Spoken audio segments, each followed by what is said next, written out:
Hello student, आप सभी का हमारे इस यूट्यूब चैनल में स्वागत है। यह वीडियो इलेक्ट्रिसिटी सीरीज नंबर 5 है। अगर आपने इससे पहले के 4 वीडियो को नहीं देखा है तो उसे भी एक बार देख लीजिए। आज हम लोग इस वीडियो में बहुत ही इम्पोर्टेंट टॉपिक के बारे में डिस्कस करने वाले हैं, जिसका नाम है series combination of resistor.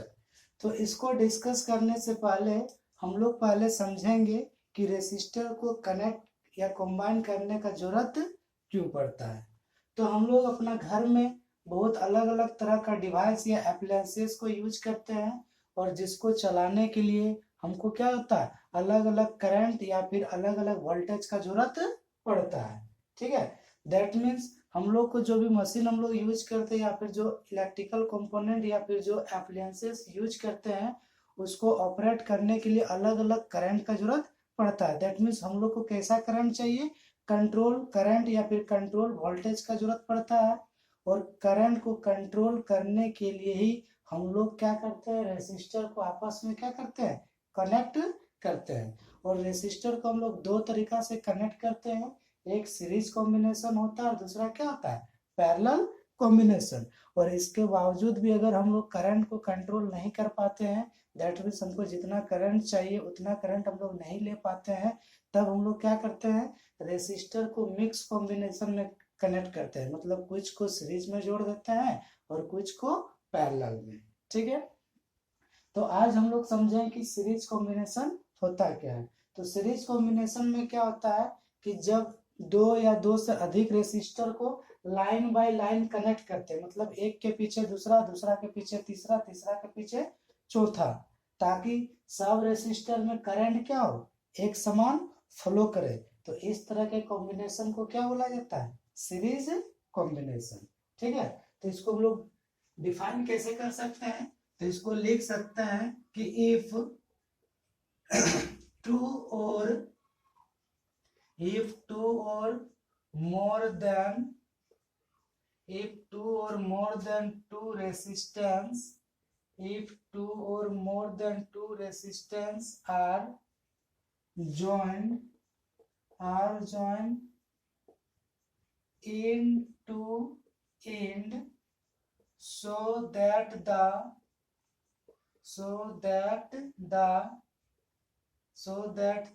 same electric current same electric current so that the same electric current flow through each resistor, so that the same electric current flow through each resistance. They are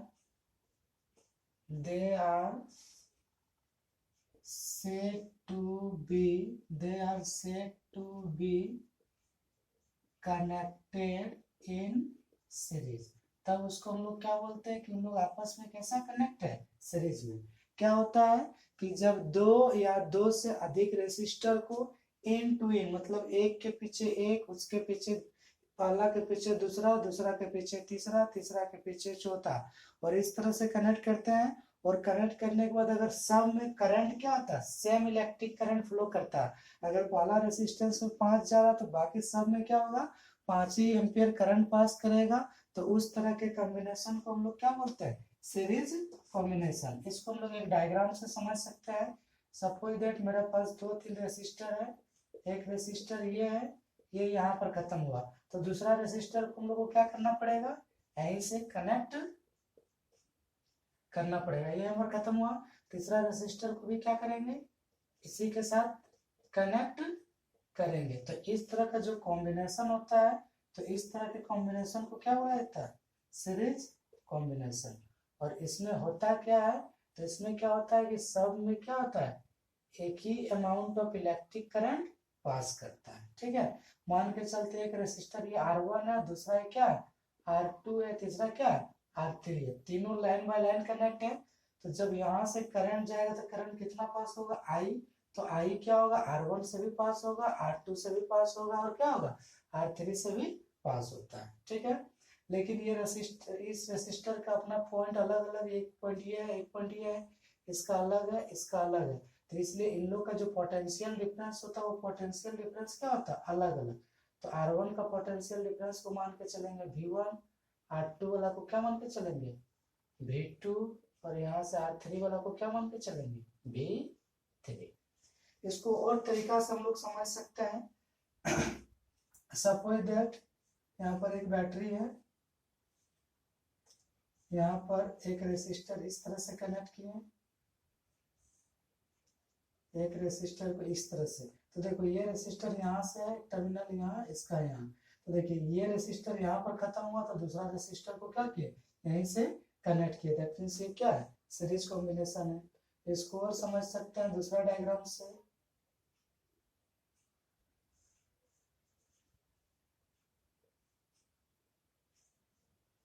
मान के चलते ये R1 था, क्या था R2। उसी तरह ये प्लस है, इधर क्या होगा माइनस, ये R1 है, R1 का एक टर्मिनल यहाँ पर है, दूसरा यहाँ पर है, ये R2 है, तो जहां पर R1 खत्म हुआ वहीं से R2 को कनेक्ट किए।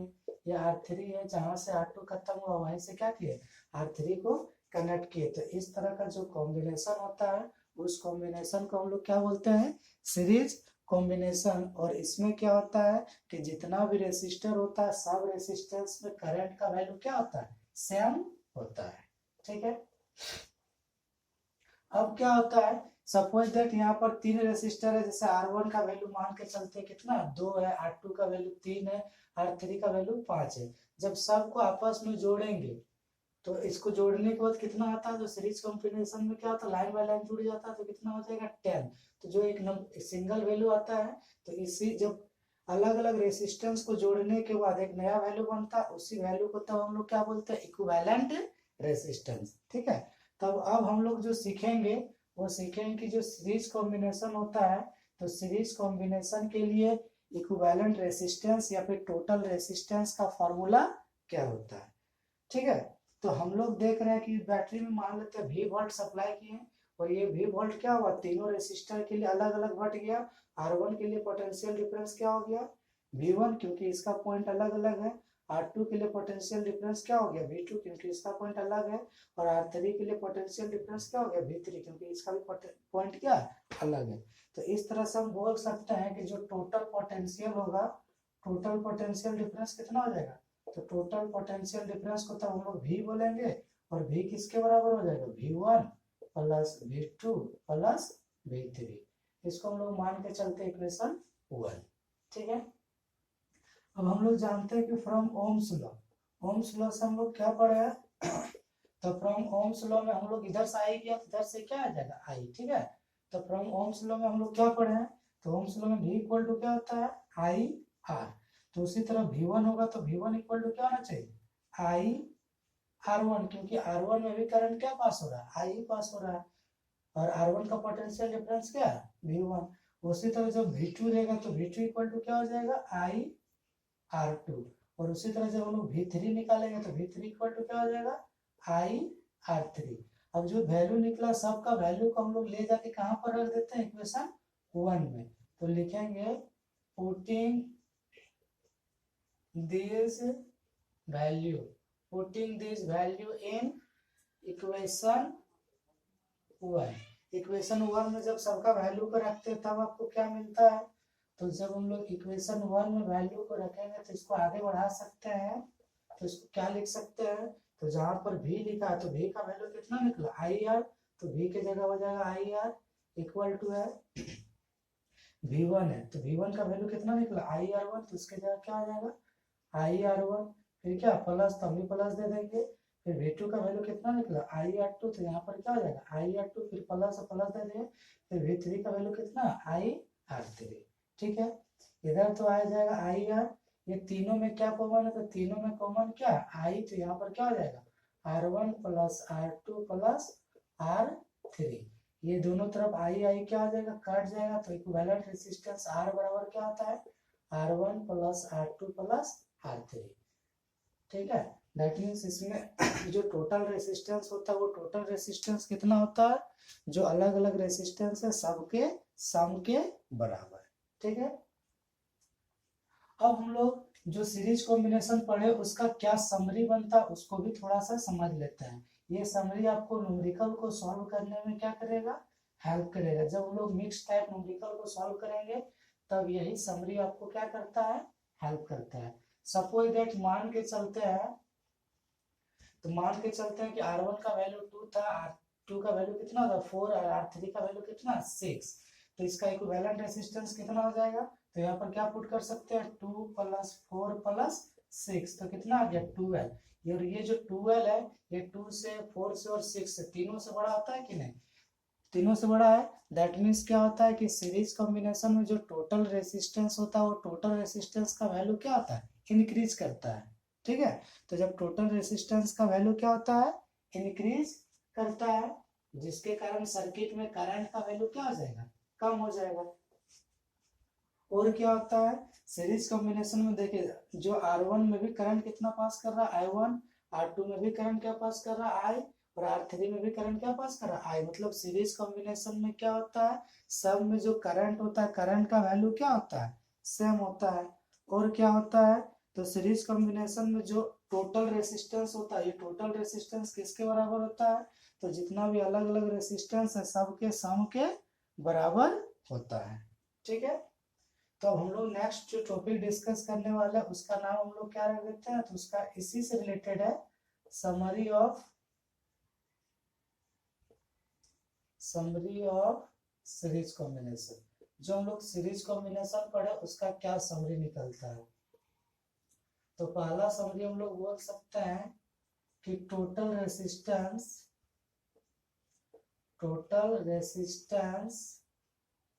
Is greater than total resistance is greater than individual resistance। Total resistance का जो वैल्यू होता है वो वैल्यू क्या होता है, इंडिविजुअल रेसिस्टेंस से मेरा क्या होता है, ज्यादा होता है। इंडिविजुअल रेसिस्टेंस मान लिए 2 4 6, इसका टोटल रेसिस्टेंस 12 निकला, जो 12 का जो वैल्यू है वो 2 से भी ज्यादा है, 4 से भी ज्यादा, और क्या है 6 से भी ज्यादा है। ठीक है, दूसरा क्या होता है कि same current flow through each resistance, same current flow through each resistor. तो इसमें जितना भी रेसिस्टर होता है सब रेसिस्टर से जो मेरा करंट होता है वो करंट का वैल्यू क्या होता है, सब तीनों जितना भी रेसिस्टर होगा सब रेसिस्टर में करंट का वैल्यू क्या होता है, सेम होता है। तीसरा क्या समरी निकला, तो तीसरा समरी क्या निकला कि जो टोटल रेसिस्टेंस होता है, total resistance is equal to the, total resistance is equal to the, किसके बराबर होता है, equal to the sum of individual resistance. मतलब अगर हमको टोटल रेसिस्टेंस निकालना है तो टोटल रेसिस्टेंस कैसे निकाल सकते हैं, तो जितना भी रेसिस्टर दिया होगा सबको आपस में ऐड करके।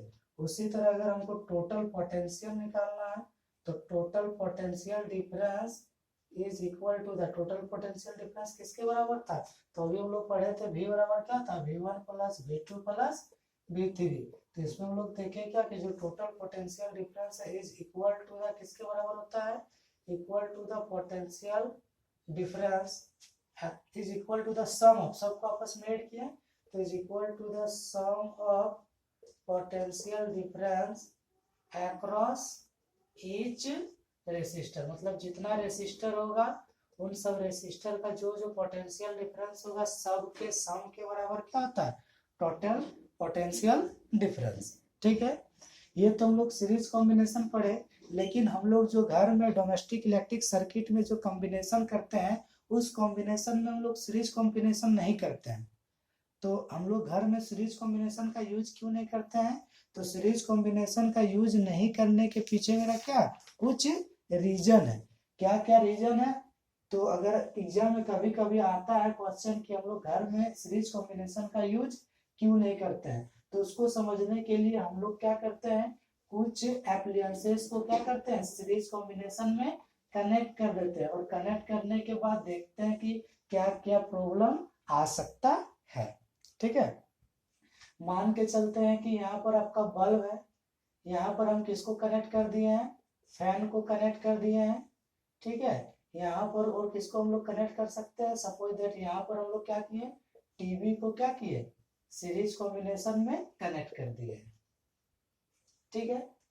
क्या क्या कनेक्ट किए हैं, बल्ब को, ठीक है, फैन को और टीवी को हम लोग क्या किए हैं, सीरीज कॉम्बिनेशन में क्या किए हैं, कनेक्ट किया है। अब सीरीज कॉम्बिनेशन का घर में हम लोग यूज क्यों नहीं करते, उसके पीछे का रीजन को समझिएगा।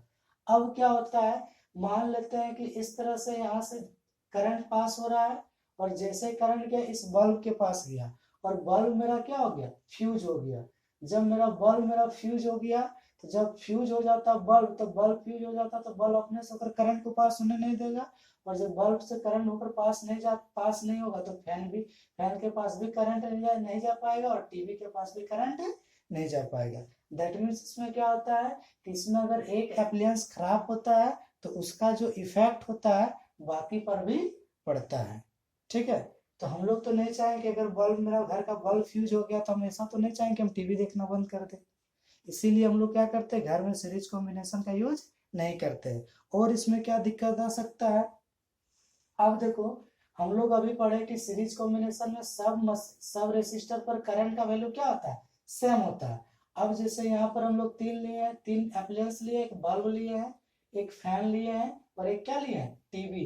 क्या तीनों को ऑपरेट करने के लिए करंट का वैल्यू सेम चाहिए, तो तीनों का पावर अलग अलग होगा। तो जब तीनों का पावर अलग अलग होगा तो तीनों को ऑपरेट करने के लिए करंट का वैल्यू भी क्या चाहिए, अलग अलग चाहिए। और हम लोग जब सीरीज कॉम्बिनेशन में जोड़ देंगे तो तीनों में करंट सेम जाएगा, जिसके कारण वो प्रॉपरली क्या होगा, वर्क नहीं कर पाएगा, ठीक है। और इसका क्या फायदा, इसका क्या नुकसान होता है, अगर मान लेते हैं कि हमको सिर्फ अभी टीवी देखना है और बल्ब को जलाना है, हमको फैन को चलाना नहीं है, तो जैसे हम फैन को ऑफ करेंगे तो फैन से होकर करंट नहीं जाने लगेगा, दैट मीन्स बल्ब भी मेरा बंद हो जाएगा और टीवी भी मेरा क्या हो जाएगा, बंद हो जाएगा। तो इसका और एक नुकसान क्या होता है, तो इसका नुकसान होता है कि हम लोग जितना भी अप्लायंसेस होता है उसको हम लोग सेपरेटली क्या कर सकते हैं, ऑपरेट नहीं कर पाते हैं, ठीक है। तो इस तरह से क्या होता है, सब सीरीज कॉम्बिनेशन का डिसएडवांटेजेस है, जिसके कारण ही हम लोग घर में क्या करते हैं, सीरीज कॉम्बिनेशन का यूज नहीं करते हैं, ठीक है। और एक क्या होता है कि जब हम लोग सीरीज कॉम्बिनेशन में क्या करते हैं, सबको एक साथ जोड़ते हैं तो रेसिस्टेंस का वैल्यू क्या होता है, बढ़ जाता है। तो रेसिस्टेंस का वैल्यू बढ़ जाने के कारण करंट का वैल्यू क्या हो जाता है, कम हो जाता है, जिसके कारण भी हमको क्या होता है, प्रॉपर अमाउंट ऑफ करंट मिल नहीं पाता है, ठीक है। तो अगला हम लोग जो टॉपिक डिस्कस करने वाले हैं उसका नाम क्या है, डिसएडवांटेजेस ऑफ सीरीज कॉम्बिनेशन। और इसी के कारण ही हम लोग घर में क्या करते हैं, सीरीज कॉम्बिनेशन को प्रेफरेंस नहीं देते हैं, बल्कि इसके जगह पर किसको प्रेफरेंस देते हैं, पैरेलल कॉम्बिनेशन को। आगे हम लोग पैरेलल कॉम्बिनेशन के बारे में भी डिस्कस करने वाले हैं, ठीक है।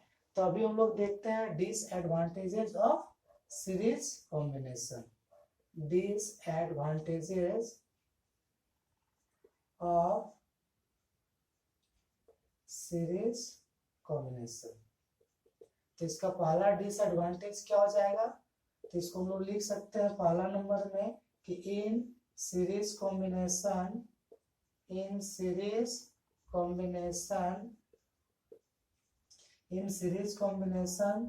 Total resistance in series combination total resistance is increases, total resistance का वैल्यू क्या होता है, इंक्रीज करता है, and the value of current is decreases। जब रेसिस्टेंस का वैल्यू इंक्रीज करेगा तो करंट का वैल्यू क्या होगा, डिक्रीज करेगा, क्योंकि हमको पता है ओम्स लॉ से V इक्वल टू होता है IR, और इस फॉर्मूला से I इक्वल टू क्या होता है, V अपन R। अगर R बढ़ेगा तो I का वैल्यू क्या होगा, घटेगा। और क्या नुकसान होता है, तो in series combination if one appliances damage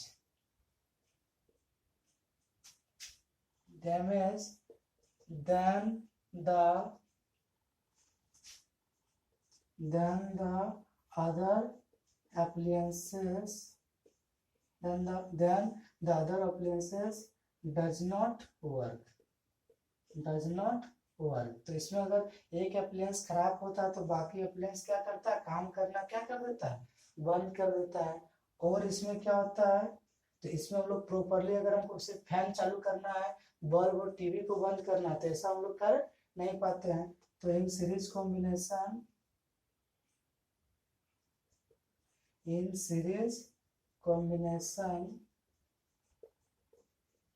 we cannot operate appliances separately। हम लोग सेपरेटली एप्लियंसेस को ऑपरेट नहीं कर पाते हैं। और इसका क्या नुकसान होता है सीरीज कॉम्बिनेशन का, तो एक खराब होने से बाकी खराब हो जाता है, ठीक है। और क्या नुकसान होता है, तो सीरीज कॉम्बिनेशन में क्या होता है, same amount of current pass करता है। तो सेम अमाउंट अगर हमको बल्ब, फैन और टीवी को जोड़ दिए हैं, तीनों का अलग अलग करंट का जरूरत है, लेकिन सीरीज कॉम्बिनेशन के कारण तीनों में करंट क्या हो रहा है, सेम जा रहा है, जिसके कारण भी वो प्रॉपरली वर्क नहीं कर पाता है। तो फोर्थ डिसएडवांटेज में क्या होगा, in series combination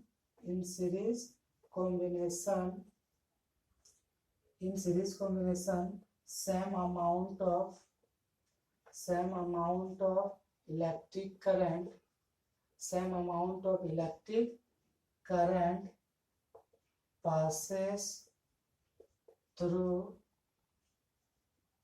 each appliances, so they do not work properly, जिसके कारण वो मशीन सब क्या होता है, अपना वर्क को प्रॉपरली नहीं कर पाता है। क्योंकि किसी को कम चाहिए उसको भी ज्यादा मिल रहा है, और जिसको ज्यादा चाहिए उसको भी क्या हो रहा है, कम मिल रहा है। तो उसके कारण क्या होता है, जो मशीन हो या अप्लायंसेस होता है वो प्रॉपरली वर्क नहीं कर पाता है, ठीक है। अगर आपसे पूछा जाएगा कि हम लोग घर में सीरीज कॉम्बिनेशन का प्रेफरेंस क्यों नहीं देते हैं, तो उसके पीछे रीजन क्या है, और एक बार समझ लेते हैं कि सीरीज कॉम्बिनेशन में क्या होता है कि अगर एक एप्लियंस खराब हो जाता है तो उसका इफेक्ट क्या होता है, बाकी एप्लियंस पर भी पड़ता है। दूसरा इसका डिमेरिट क्या है कि सीरीज कॉम्बिनेशन में हम लोग अलग अलग एप्लियंस को सेपरेटली ऑपरेट नहीं कर पाते हैं, क्योंकि सब कनेक्ट क्या होता है, एक ही स्विच से होता है। अगर सिर्फ हमको फैन को चालू करना है, टीवी और बल्ब को बंद करना है, तो जब लोग टीवी को बंद करेंगे तो फैन भी मेरा क्या हो जाता है, बंद हो जाता है। तीसरा इसका क्या नुकसान है, तो सीरीज कॉम्बिनेशन में सब एक साथ जुड़ा होने के कारण क्या होता है, सबको प्रॉपर अमाउंट ऑफ करंट नहीं मिल पाता, जिसको जितना चाहिए उतना नहीं मिल पाता, सबको क्या होता है, सेम अमाउंट ऑफ करंट मिलता है, जिसके कारण भी वो प्रॉपरली वर्क नहीं कर पाता है, ठीक है। तो यही सब डिमेरिट के कारण ही हम लोग क्या करते हैं, सीरीज कॉम्बिनेशन का यूज घर पे नहीं करते हैं।